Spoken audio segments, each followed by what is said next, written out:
Hola, soy Diego Sánchez y el día de hoy te presentaré una nueva propuesta que pretende hacer factible los derechos de los animales y del medio ambiente.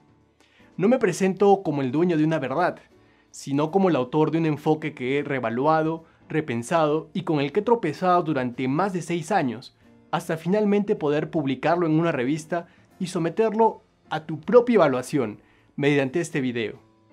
Es evidente que la protección legal de otras formas de vida no se toma en serio.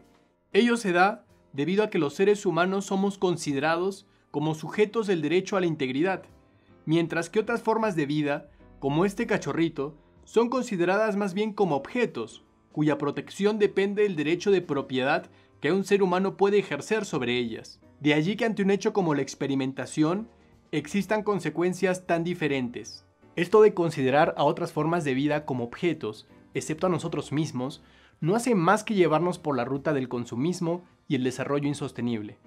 Por ello, problemas como la caza indiscriminada, la destrucción de nuestro medio ambiente, el uso industrializado de los animales para fines de consumo humano o la deforestación serán difícilmente resueltos si es que los intereses humanos se superponen ante todo. ¿Qué podemos hacer frente a esto?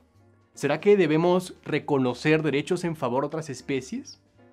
Existen muchas críticas respecto de esta propuesta. Se dice, por ejemplo, que este tipo de propuestas son incoherentes, pues el ser humano es el único que merece ser considerado como sujeto de derechos, al ser titular de características como dignidad, autonomía, libertad o autoconciencia. En segundo lugar, se dice que los derechos de otras especies generan inestabilidad en el sistema jurídico, que no debe ceder ante demandas animalistas y ambientalistas que son poco definidas y variables. En tercer lugar, se dice que este tipo de derechos son impracticables, pues reconocer el derecho de integridad a determinadas especies ocasionaría que tengamos problemas o contradicciones al momento de utilizar a los animales para fines humanos. Pues con el objeto de superar precisamente estas críticas y hacer factible los derechos de otras especies, te presento el enfoque conductual de los derechos fundamentales. Para este enfoque, el sistema jurídico es un gran observador de las múltiples conductas que surgen de la vida social.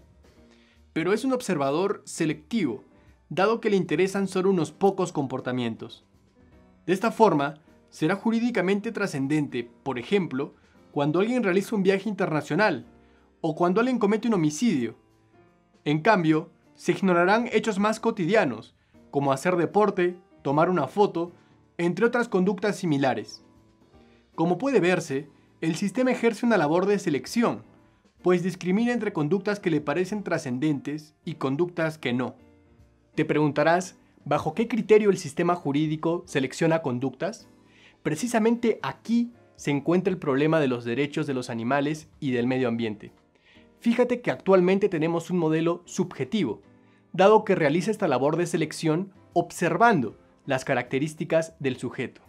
Históricamente, características como el gozar de determinada nacionalidad, estatus, raza o religión ha definido al sujeto titular de derechos, lo que, claro, ha producido exclusiones estructurales y discriminación. En la actualidad, existe un modelo mucho más humanista, pero que es más de lo mismo, un enfoque obsesionado por caracterizar al sujeto titular de derechos que excluye de la juridicidad a quienes no comparten ciertos atributos. Características como la racionalidad, el libre albedrío, la autonomía, la autoconciencia y, claro, un concepto que se utiliza para encerrar a todo esto, la dignidad humana, son utilizados como filtros de selección.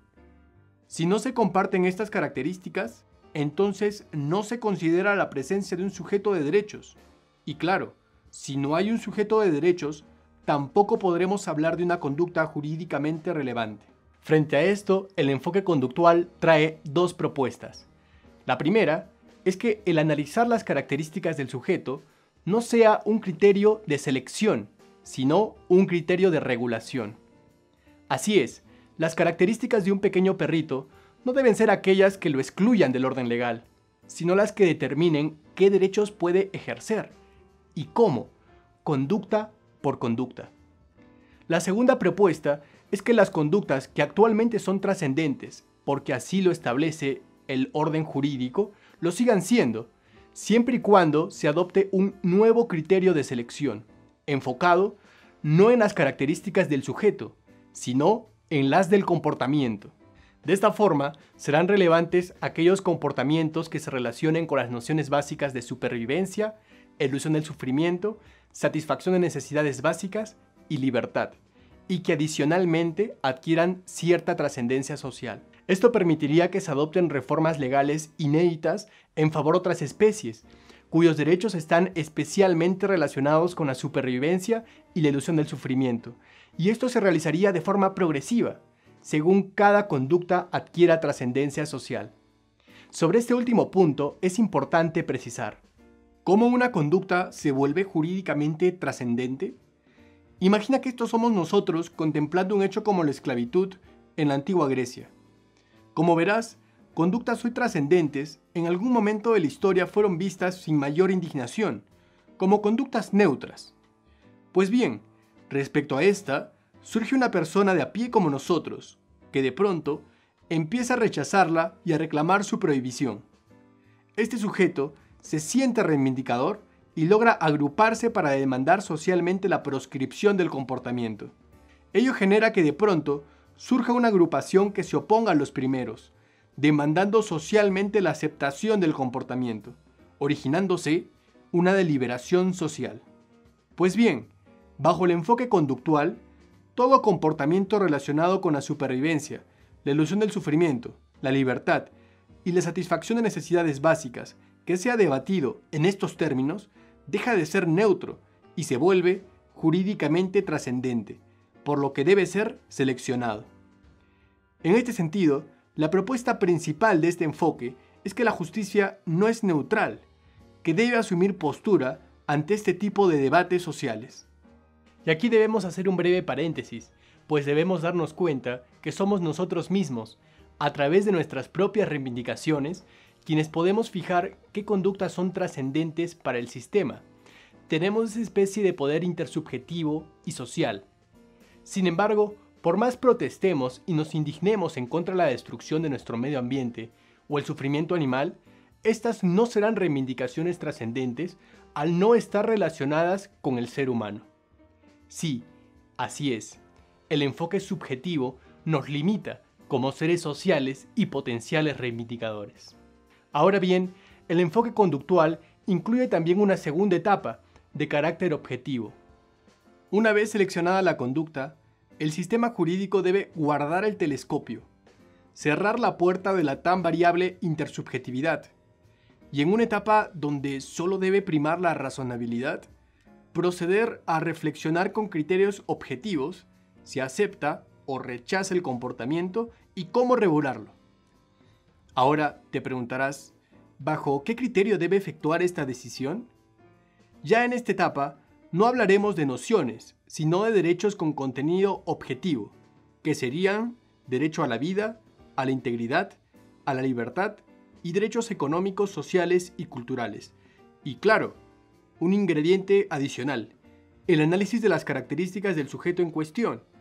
Pues recuerdas, en el enfoque conductual, este es un criterio de regulación y no de selección.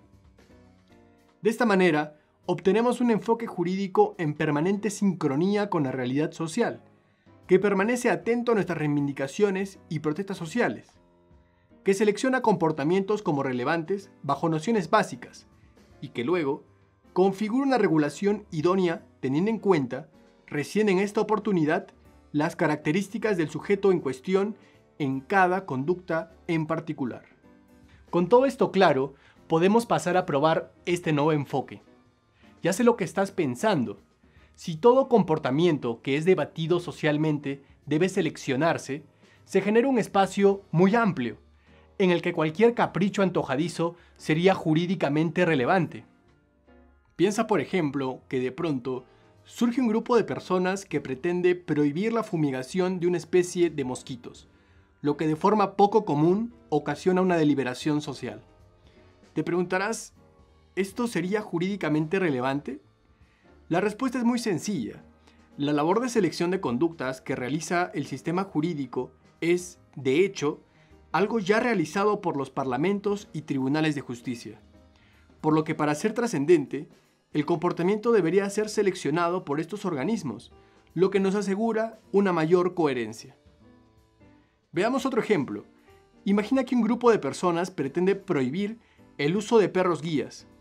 Adicionalmente, imagina que esta conducta, al generar una deliberación social y está relacionada con el posible sufrimiento de una forma de vida, se selecciona como relevante por parte de algún parlamento o tribunal.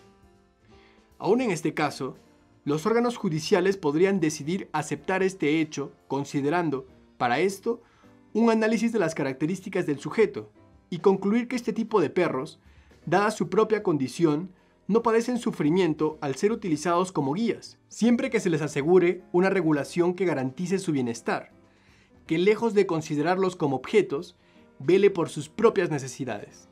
Como podrás adelantar, este nuevo enfoque impacta directamente en el concepto de sujeto de derechos, y es que el ser humano no es el único que merece ser considerado dentro de esta categoría, sino también los componentes de la naturaleza y aquellos seres sintientes que, si bien tienen un estatus jurídico diferente que nos permite beneficiarnos de ellos de forma sostenida, merecen ser considerados como intereses en sí mismos y no como simples objetos.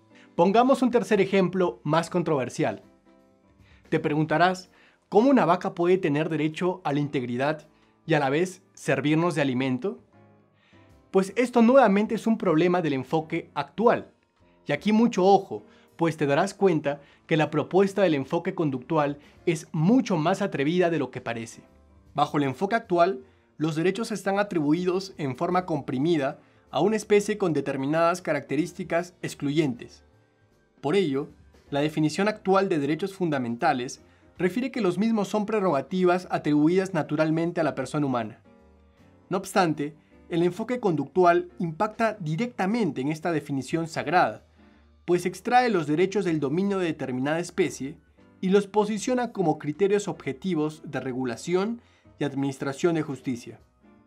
De esta forma, si tenemos en cuenta lo que hemos explicado hasta el momento, verás que los derechos fundamentales aparecen como la versión objetiva de nuestras nociones básicas de libertad, elusión del sufrimiento, satisfacción de necesidades básicas y supervivencia, que coadyuvan en la toma de una decisión regulatoria en una conducta en concreto. Bajo esta lógica, si hablamos del derecho a la integridad de una vaca, no debemos oponerlo ante las múltiples conductas que surgen en la sociedad. Ello nos llevará a encontrar muchas dificultades en la práctica. Es mejor abandonar esta concepción subjetiva del derecho y posicionarlo simplemente como un criterio de administración de justicia cuyo alcance depende de cada comportamiento. De este modo, si se advierte que un toro es asesinado por diversión, el sistema jurídico deberá seleccionar esta conducta como relevante, considerando la evidente preocupación social por este tema relacionada al sufrimiento y supervivencia de esta especie, y, enseguida, una vez seleccionado el comportamiento, en atención a las características del sujeto y a los derechos a la integridad y a la vida, el sistema jurídico deberá rechazarlo y establecer una regulación consecuente que prevea que no se cometan hechos similares en el futuro. Como ves, bajo este enfoque, no hablamos de un derecho oponible a todas las conductas imaginables, sino de un derecho que se define con alcances especiales para cada conducta en concreto.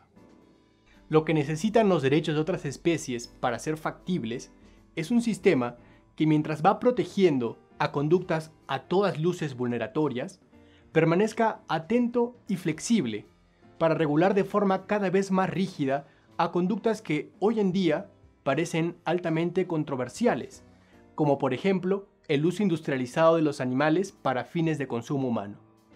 Esto es algo que ha sucedido y viene sucediendo con los derechos humanos, que no fueron conquistados de la noche a la mañana, sino conducta por conducta. Creo en verdad que el enfoque conductual podría ayudar a reforzar la lucha judicial y legal contra el sufrimiento animal y la destrucción de nuestro medio ambiente.